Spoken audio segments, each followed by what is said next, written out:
Eu quero ler um texto que serve para nós de muito ensino, muita pedagogia, abra comigo 1 Samuel, primeiro livro de Samuel, capítulo 30. Talvez você já conheça essa história, é uma história interessante.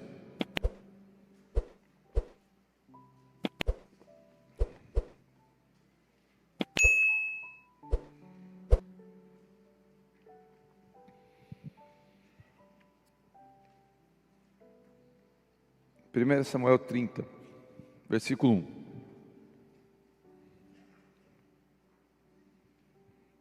Diz assim: 3 dias depois, quando Davi e seus homens chegaram à cidade de Ziclag, viram que os amalequitas haviam invadido o Neguebe e atacado Ziclag. Tinham destruído e queimado a cidade, mas não mataram ninguém, mas tomaram como prisioneiros mulheres, crianças e os demais que foram embora. Quando Davi e seus homens viram a cidade queimada e se deram conta de que havia acontecido com suas mulheres, seus filhos e filhas, lamentaram e choraram em alta voz, até não aguentar mais. As 2 esposas de Davi, Ainoã de Jezreel e Abigail, viúva de Nabal do Carmelo, estavam entre os que foram capturados. Davi ficou muito aflito, pois os homens estavam amargurados por terem perdido seus filhos e filhas e começaram a falar em apedrejá-lo. Mas Davi encontrou forças no Senhor, seu Deus. Então disse ao sacerdote Abiatar: traga o colete sacerdotal. E Abiatar, filho de Aimeleque, o trouxe. Davi perguntou ao Senhor: devo prosseguir esse bando de saqueadores? Conseguirei apanhá-los? O Senhor respondeu: sim, vá atrás deles, certamente conseguirá recuperar tudo que foi tomado de vocês. Davi e os 600 homens partiram e chegaram ao ribeiro de Bessor, onde ficaram alguns deles. 200 dos homens estavam exaustos demais para atravessar o ribeiro, e Davi continuou a perseguição com 400 homens. No caminho, encontraram um rapaz egípcio no campo e o levaram até Davi.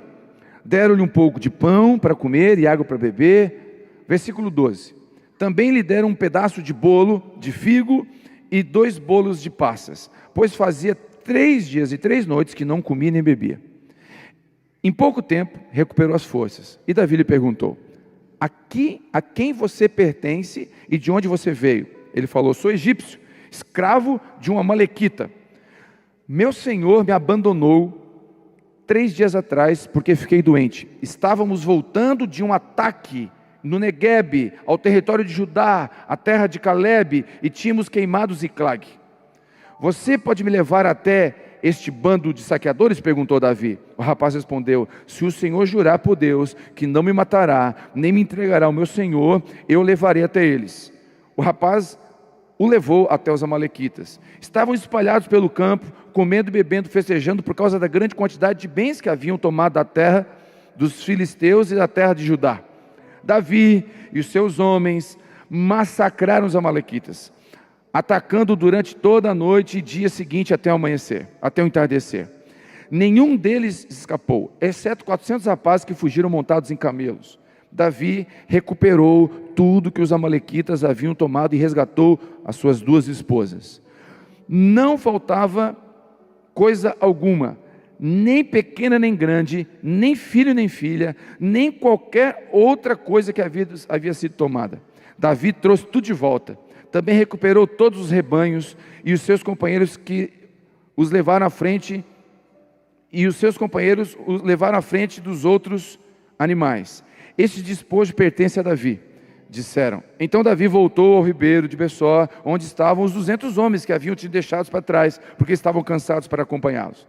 Saíram ao encontro de Davi, seus companheiros, ele os cumprimentou com alegria. Contudo, entre os que tinham acompanhado Davi na batalha, haviam homens perversos que disseram: como eles não foram conosco, não devem receber nada dos espólios recuperados. Devolva a esposa e filhos, tão somente e manda embora. Davi, porém, disse: não, irmãos, Não seja egoísta com aquilo que o Senhor nos deu. Ele nos guardou e nos ajudou a derrotar o bando de saqueadores que nos atacou. Quem lhes dará ouvidos? Quem lhes dará ouvidos quando falam desse modo?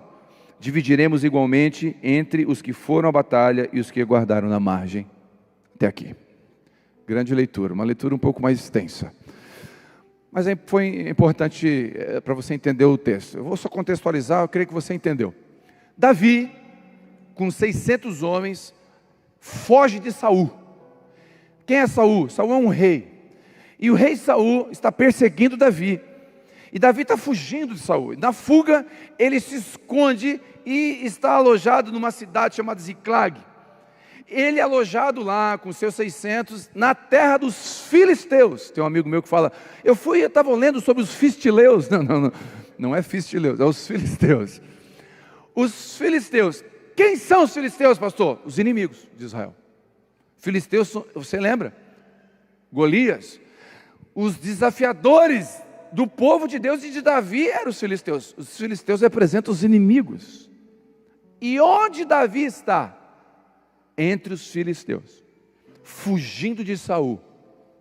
Às vezes, as nossas fugas, nós vamos se esconder em lugares que não deveríamos. Vamos entrar em lugares e fazer acordo com pessoas que não deveríamos. Apertar a mão de pessoas que não deveríamos apertar. E Davi entra nesse lugar. Ele fica ali com seus 600. E na nossa fuga, nós corremos o risco de colocar pessoas em brigas que são nossas e não deles. Se nós comprar brigas erradas e entrar em lugares errados, nossos filhos, que não têm culpa nenhuma, vão entrar nas nossas brigas.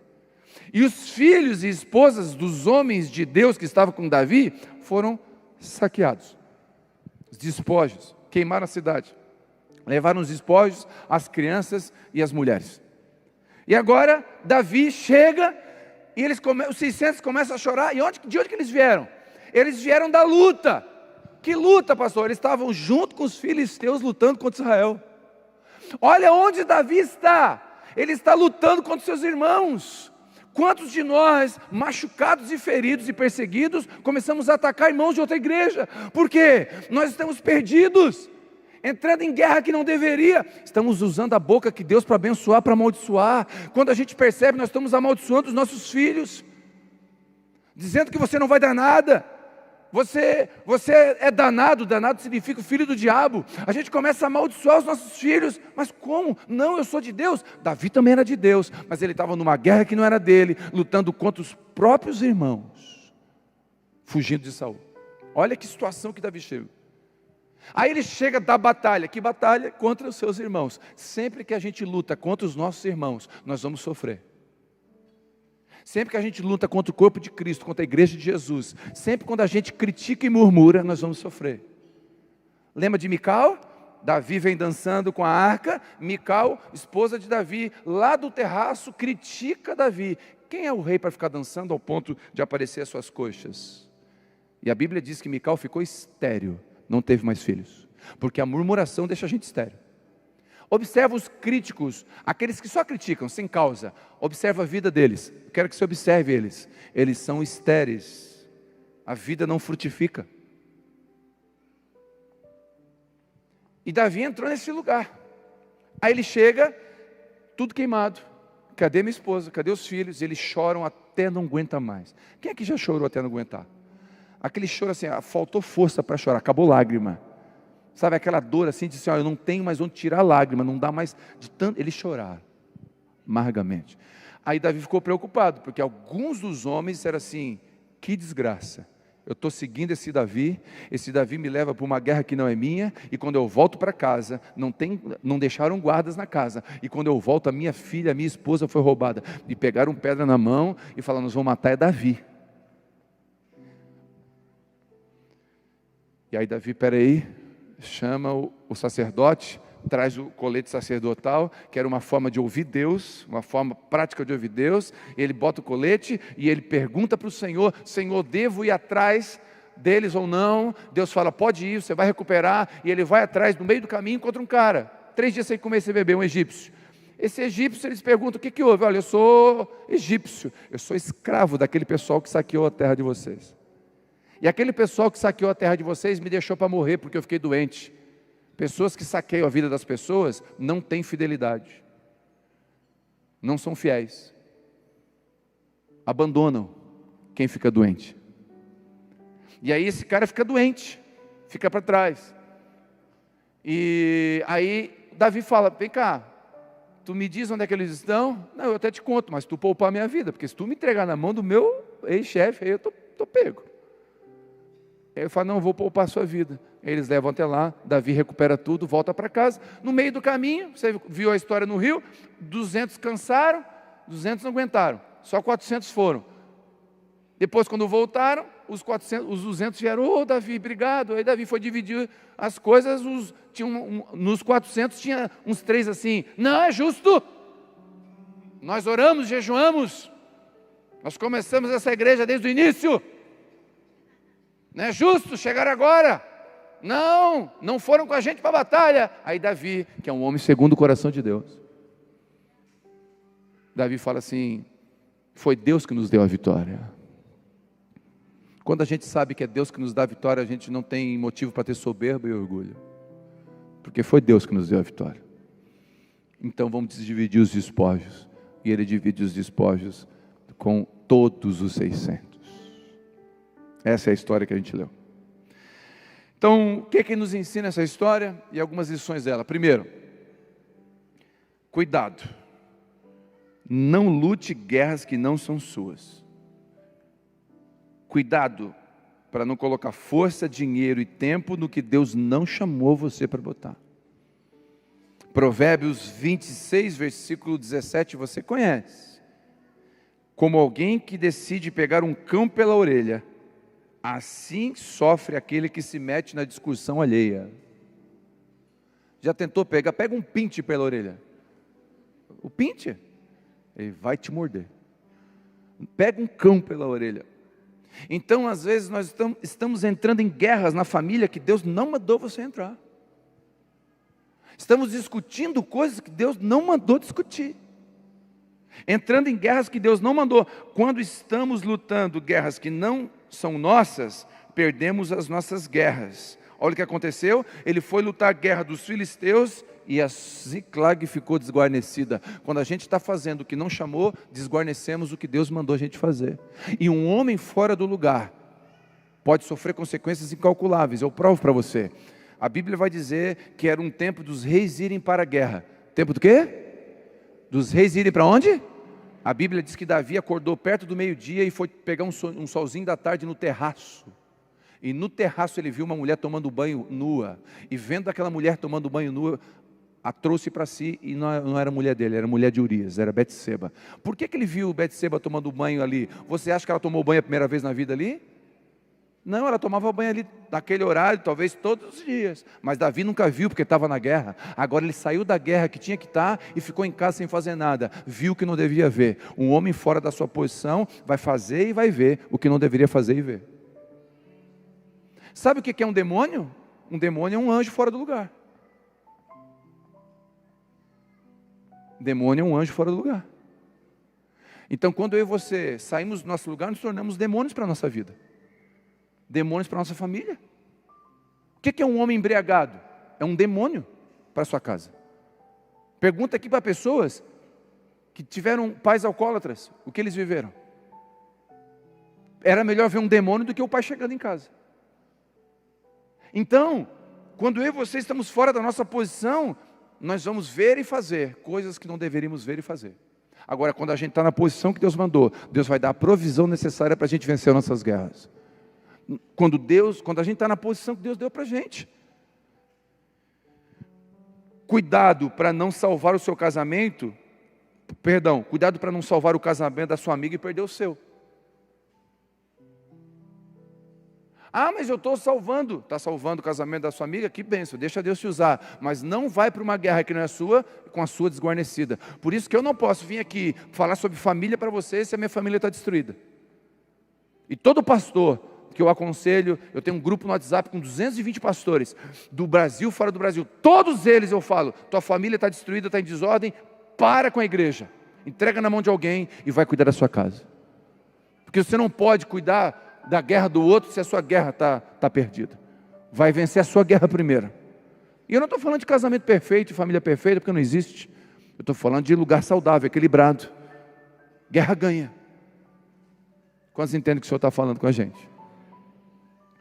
Cuidado para não vigiar o filho do outro e não observar a queda dos seus. Ai, o filho da fulana, olha lá, o filho da fulana. O filho da fulana. E o filho da fulana e o seu filho está fazendo o quê? Lá no grupo de convívio tem uns filhos de uns irmãos que, aleluia, que o líder ou o anfitrião já fala, hoje vai ter grupo de convívio. Levanta os vasos, pendura os quadros, tira os vidros, né? Bota a cerquinha nas flores do jardim, porque lá vem o filho do fulano. Lá vem, como é que ele vem? Tipo o diabo da Tasmânia. Vem girando assim, ó. Quem lembra do diabo da Tasmânia? Eu ia imitar ele, mas não posso, senão vira meme. Como diz um amigo meu, vira meme. Vira meme. Esses dias eu imitei um boi aqui, eles já queriam fazer meme. Não vou imitar, não. Cuidado, para não se preocupar demais com a igreja. Cuidado para não se preocupar demais com a igreja do outro e não ser igreja na sua. Aleluia. Aleluia. Ah, a igreja que eu saí. Tu viu lá a igreja que a gente saiu, amiga? Lembra, amiga? A igreja que a gente estava? Olha lá, você está sendo igreja na sua ou só está criticando onde você estava? Pastor, viu, amém? Aliás, você já orou pela igreja que você um dia esteve? Já abençoou, já agradeceu a Deus por ela? Porque ela foi bênção na sua vida de alguma forma. Ainda com as coisas ruins foi bênção na sua vida de alguma forma. A gratidão é uma característica do cristão. Amém ou não? Cuidado para não entrar em guerra que não é sua. Cuidado para não defender tanto a sua teologia e esquecer de praticá-la. Aleluia. A gente defende tanto a nossa teologia às vezes e não pratica. Cuidado para não observar a forma de adoração do outro e deixar de ser um adorador. Amém? Não seja um observador, seja um adorador. O Douglas Gonçalves contou testemunho. Ele estava num culto, um louvor, uma adoração, tipo essa, uma maravilhosa, uma adoração linda, culto, e ele adorando assim. Aí ele olhou para frente e tinha um cara no Instagram, sentado, no meio do louvor. Aí ele olhou, Deus, não acredito. Esse louvor, essa presença, essa glória que só falta o céu, não sei se a igreja subiu. Lembrou da música? O céu desceu, anjos de Deus. Como é que esse cara está no Instagram? Aí Deus falou com ele, eu também não acredito, no meio de uma adoração dessa, tu está olhando ele e vê o Instagram.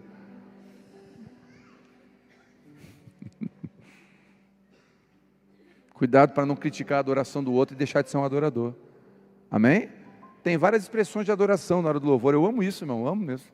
Tem hora que eu vou passar no corredor, levo cada tapa ali. Porque tem gente que não adora assim, ó. Ele é assim, ó. Irmão, tem que ter 3 cadeiras ao redor, ali livre. Ela é expansiva. Ela é expressiva. É adoração, deita, chora, se deixa rola. Mas não, para que tudo isso? Para que tudo isso? Para de olhar e vai adorar você do teu jeito. Posso ouvir um amém ou não? Para de ficar observando. Cuidado para não entrar em guerra que não é sua. Cuidado. Cuidado para não enxergar os erros do seu irmão e não perceber os seus. Aleluia! Diga glória a Deus. Cuidado. Bastante cuidado. Zelo. Irmãos, escute, eu falei quinta-feira para os homens aqui, cuidado, para não ser como Adão. Adão estava do lado da esposa, do lado de Eva, a serpente enrolando, Eva vendendo. Está na promoção, amiga. Eu acho que a serpente falou isso para Eva. A maçã está na promoção, amiga. De 700 por 300, amiga. Eu acho que a serpente enrolou ali. Foi ali que a Eva foi. A Bíblia diz que a Eva estava batendo um papo com a serpente mentirosa, dizendo, não, Deus mentiu, tal. E a Bíblia diz que Adão estava do lado. A Bíblia diz que Eva pegou o fruto, comeu e deu para Adão. Adão comeu. E Adão estava do lado o tempo todo. Adão do lado da conversa, vendo Eva ser enrolada e não fez nada. Cuidado, para você não estar distraído enquanto o inimigo está enrolando pessoas da sua casa. Escute o que eu estou falando. Adão não vigiou e não cuidou. Aí eu falei para os homens aqui, tem aí esses aplicativos de aposta de futebol agora, está na moda. Certo? Está na moda aí. Eu não vou dizer nomes, mas está na moda. Ok? Você fica botando dinheiro, fica no YouTube aprendendo como jogar, descobre quem joga, quem não joga. Você estuda tudo isso, mas nunca lê um livro, Como Cuidar da Esposa.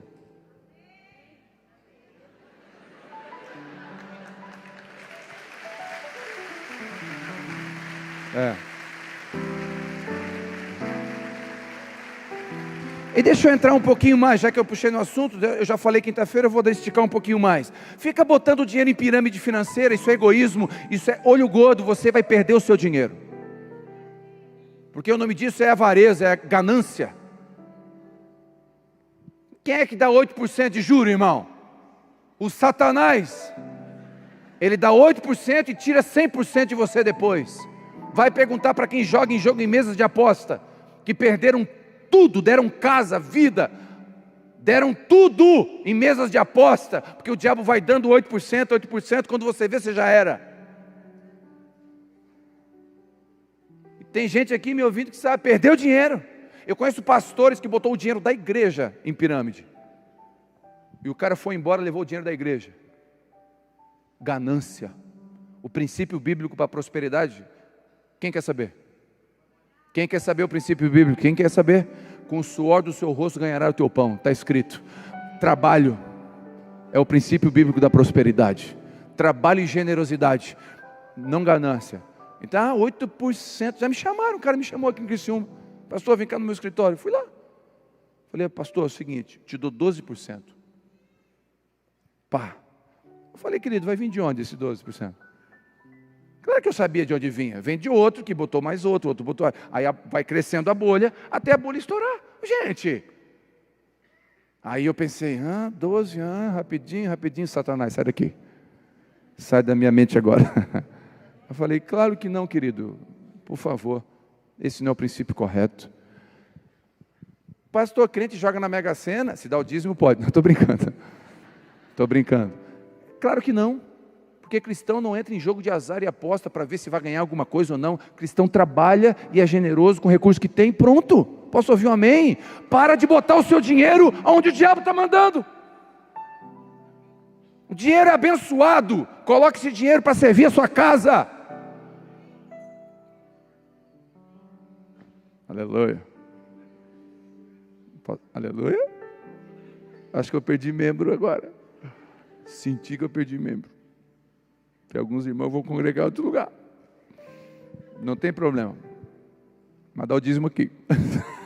Estou brincando. Quem está entendendo? Segunda coisa que o texto nos ensina, olha o que o versículo diz: não mataram ninguém, mas tomaram como prisioneiros mulheres, crianças e os demais que foram embora. O inimigo sabe que coisas que você pode comprar novamente, o inimigo sabe que coisas você pode comprar novamente, pessoas não. E ele vai tentar roubar pessoas. Porque um carro, você pedala, compra outro. Pessoas não. Pessoas são insubstituíveis. Cada uma é especial, de alguma forma. O diabo sabe o que tem preço e o que tem valor. Guarde essa frase. Quando você perde coisas, você perdeu algo. Quando você perde saúde e caráter, você perdeu muito. Mas quando você perde pessoas, você perdeu tudo. E quando você perde a eternidade, você está perdido. Terceira lição desse texto, dessa história. Davi ficou aflito, pois os homens estavam amargurados e queriam apedrejá-lo. Não ande na opinião nem nas emoções dos outros. Na mesma velocidade que você é um herói, você é um vilão. Não ande na opinião dos outros, nem nos elogios, nem nas críticas. Porque na velocidade que você é herói, na mesma velocidade você é vilão. Davi, meu Davi, estamos contigo na guerra, agora já querem matar Davi. As mesmas pessoas que gritaram Hosana nas alturas para Jesus, gritaram crucifica. Não anda na opinião das pessoas. Posso ouvir um amém? A Bíblia diz que Paulo estava numa ilha chamada Malta, uma cobra saiu de galhos de árvore, mordeu na mão de Paulo e picou a mão de Paulo, e aí as pessoas começaram a olhar para Paulo e disseram, esse cara deve ter pecado escondido, com certeza, Deus não, ele fugiu do mar, mas Deus não permitiu que ele vivesse, esse cara vai morrer. Aí ficaram olhando assim, tem um monte de gente olhando a gente, para ver se a gente vai cair. Pegou? Tem um monte de gente olhando a gente para ver se a gente vai cair, esperando a gente cair. Tem gente torcendo, esperando a gente cair. Ele estava só olhando, vai cair morto, não caiu. Não caiu morto, então ele é um Deus. Nem a primeira, nem a segunda opinião. Nem um bandido e nem um Deus. Paulo era um servo de Deus. Então, vou te dar um conselho, seja um servo fiel. E não se importe com a opinião das pessoas. Não deixe elas mexer com a sua vida. Nem as críticas podem parar você, e nem os elogios embriagar você. Fique no lugar onde Deus mandou você estar. Eu gosto de falar que eu tenho um problema, eu tenho aprendido, eu tenho mais dificuldade. A Vivi é mais resolvida nisso, mas eu tenho mais dificuldade. Eu gosto de me justificar. Eu tenho uma tendência a me justificar. A opinião das pessoas sempre me incomodou. Eu sempre quis me explicar para as pessoas. É meu perfil, eu tenho melhorado nisso. Mas uma frase me ajudou um tempo atrás. Os amigos não precisam de explicação. Os inimigos não acreditam na explicação. E os idiotas não entendem a explicação. Então não adianta. Então, aleluia. Posso ouvir um amém? Aprenda uma coisa, a grande maioria das pessoas não celebram você, celebram seus resultados. Vou repetir. Aprenda uma coisa, a grande maioria, não todos, claro, a grande maioria das pessoas não celebram você, celebram seus resultados. Quando acabar os resultados, elas te deixam. Então não se empolgue, não se emocione. Fique sóbrio na presença de Deus. Por isso, valorize aqueles que estão com você, mesmo quando você não teve resultado algum. Amém? Valorize, homem, essa mulher que esteve com você quando você não tinha um pinto para dar água, um tapete para dar um ataque. Você não tinha nada. Agora você prosperou, você vai trocar por outra. Não faça isso. Seja um homem fiel. Valorize a sua casa. Posso ouvir um amém? Até porque essa outra está vindo por causa do resultado. Quando acabar o resultado, ela vai te dar um pé. E eu quero ver a marca do coturno dela no seu, para você deixar de ser bobo. Eu acho é pouco, tem coisa que eu acho é pouco, irmão. Tem coisa que eu falo, ainda bem que eu não sou Jesus. Porque se eu fosse, meu irmão, para começar eu desci da cruz, né? Se tu é Deus, desce daí. Eu descia, dava uma sova, uns 15. Depois eu voltava para a cruz. A minha cruz tem velcro. Quebrava todo mundo, para a cruz de novo. A cruz de Jesus tem prego, ainda bem que não tem velcro. Quarto ensino. Mas Davi encontrou forças no Senhor, o seu Deus. A sua força não está nos elogios, nos acertos ou erros. Sua força não está no seu título ou no seu conhecimento. Mas a sua força está no seu Deus. Tem dias que você e eu só encontramos força no Senhor. Tem dias que nem o nosso cônjuge consegue levantar a gente. Tem dias que só o quarto. Só o quarto. Davi encontrou força no Senhor. Davi voltou a sua voz para o céu. Davi orou. Davi fechou a porta do quarto e falou: eu não sei o que eu faço. Minha família foi roubada. Meus irmãos querem me apedrejar. Eu não sei o que eu faço. Tem dias, quando eu quero te dar um conselho, quando se sentir fracassado, derrotado, falido, perdido, levante os seus olhos para o alto, levante a sua voz em oração. Ele sempre está pronto para te socorrer e te fortalecer. Recebe essa palavra no seu coração. Nós podemos enfrentar tudo naquele que me fortalece. Salmo 28, versículo 7. O Senhor é a minha força e o Senhor é meu escudo. Lamentações, capítulo 3, versículo 21. Contudo, eu quero trazer à memória o que me traz esperança. A bondade do Senhor é a razão de não sermos consumidos, porque as suas misericórdias não têm fim. Renova-se plenamente a cada manhã. Grande é a tua fidelidade. Sendo assim, digo a mim mesmo: a minha porção é o Senhor, nele depositarei toda a minha esperança. Salmo 73, versículo 26. A minha carne e o meu coração desfalecem, mas Deus é a minha fortaleza. Do meu coração, a minha porção, Ele é para sempre. Filipenses 4, 13. Todas as coisas eu posso naquele que me fortalece.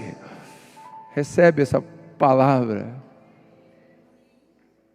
Ele que te fortalece. Quinta lição do texto. Ele recorre ao sacerdote, pega o colete e consulta o Senhor. Davi recorre a Deus, ele consulta Deus. Davi fez o que deveria ter feito antes. Escute. Davi fez o que deveria ter feito antes. Vou repetir. Davi fez. Pega isso. Davi fez o que deveria ter feito antes. Posso ouvir um amém? O que significa isso, pastor? Significa que dá tempo de fazer o que você deveria ter feito antes. Dá tempo de buscar a Deus. Dá tempo de orar porque tem misericórdia nas mãos do Senhor. Dá tempo de buscar a Deus. Dá tempo. 5 minutos de oração dissipam 30 dias de dúvida e medo.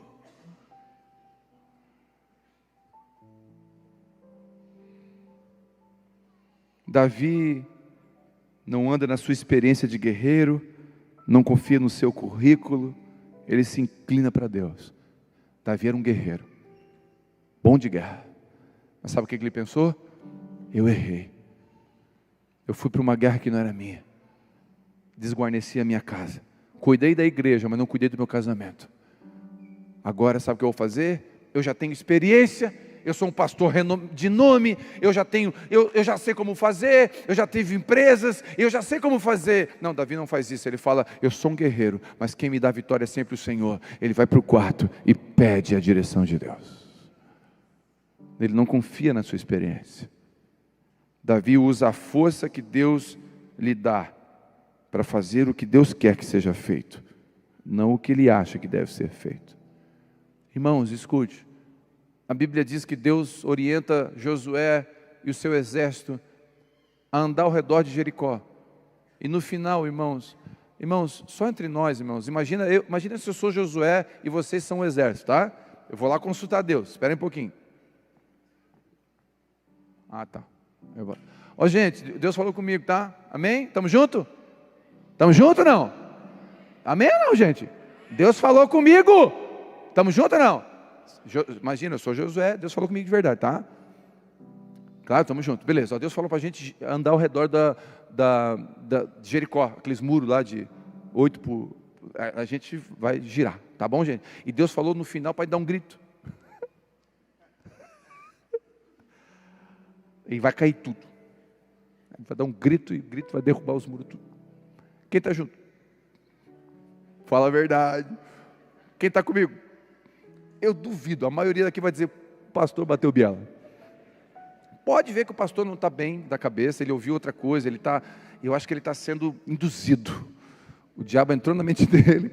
Grito não derruba muro, mas obediência derruba muro. Porque Deus não queria o grito dos seus soldados, Ele queria a obediência. Grito não derruba muro, mas obediência derruba muro. Não é a sua experiência militar, não é a sua experiência eclesiástica, não é a sua experiência profissional que te dá a vitória. Quem te dá a vitória é o Senhor. Ele usa o que você tem, mas é Ele que dá a vitória. Sexto, sim, vai atrás dele, certamente conseguirá recuperar tudo que lhe foi tomado. Sexta lição: Deus pode restituir o que foi roubado e saqueado da sua vida. A alegria do seu casamento, o coração dos seus filhos, a saúde financeira da sua casa, amizades que foram embora. Deus é poderoso para recuperar e restituir aquilo que o diabo roubou de você. Busque o Senhor e acredite que Ele pode restituir a alegria da salvação, a alegria de servir a igreja, a alegria de acordar pela manhã, a alegria de viver. Pessoas que me ouvem, que estão depressivas, busque o Senhor no seu quarto. Deus é poderoso para voltar a trazer alegria para o seu coração.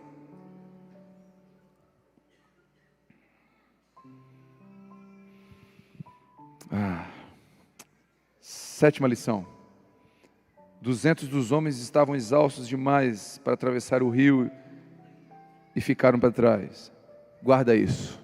Nas nossas batalhas, nem todos vão estar com você até o fim. Nem todos vão acreditar em você, no que você está vendo. Nem todos vão levantar a espada com você. Não tem problema. Prossiga, se for preciso, sozinho. Você e Deus são maioria. Não tem problema. Foca em Cristo. Olha para a cruz. Você e Deus são maioria. Oitava lição: no caminho encontraram um egípcio e ajudaram ele, deram de beber e de comer. No caminho das suas batalhas, da sua busca, Deus colocará pessoas para você abençoar. Pastor, mas eu estou no meio de uma guerra, a guerra no meu casamento. E vai vir alguém com guerra no casamento e você vai parar e vai abençoar essa pessoa. Mas pastor, eu estou na guerra minha. Mas assim, não tem problema. Você vai abençoar pessoas no meio do caminho. Não tira o foco da sua guerra, mas abençoe no meio do caminho. Eu tive uma experiência em 2002 com um casamento, você sabe. Que eu e minha esposa, eu e a Vivi nos separamos. 4 meses separados. E a gente foi cada um para o seu rumo. Ela se envolveu com outra pessoa, eu também. Entramos com um processo de divórcio. Acabou. Botei a casa à venda, vendi a casa que a gente tinha. Acabou. E eu estava no quartel trabalhando. Quem já passou por esse processo de divórcio sabe a dor que é. Como isso nos arranca, nos rouba. Foi muito difícil. E eu estava num momento, no meio do período ali. Estava difícil demais. Eu lembro onde eu estava. Eu lembro onde eu estava. Do lado do alojamento onde eu estava passando. E eu lembro que no alojamento que eu estava, eu chorei aquele dia. Esperei todo mundo sair. Chorei. Levantei, saí. Quando eu saí, encontrei um sargento amigo. Ele falou: Martinello, bom te ver, Martinello. Vem cá. Eu falei: pois não. Martinello, meu casamento está em crise, cara.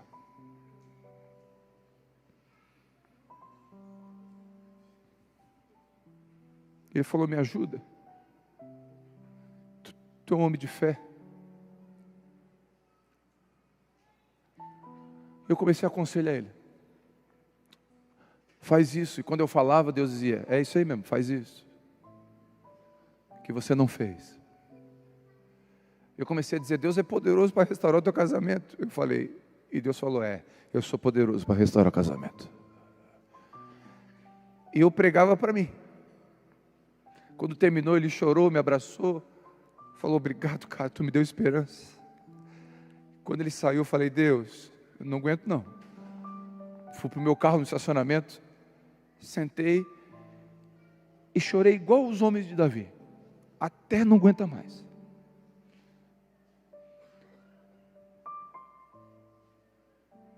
Outra semana aquele cara me procura e falou: meu casamento está uma bênção, cara. Aqueles conselhos que tu me deu. Aí eu fui para o quarto e falei: Deus, e o meu? O Senhor ajudou ele?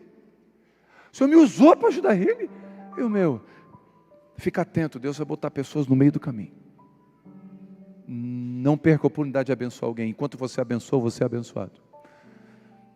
As palavras foram para mim também. Eu preguei para mim naquele dia. Precisei ouvir um sermão de mim mesmo.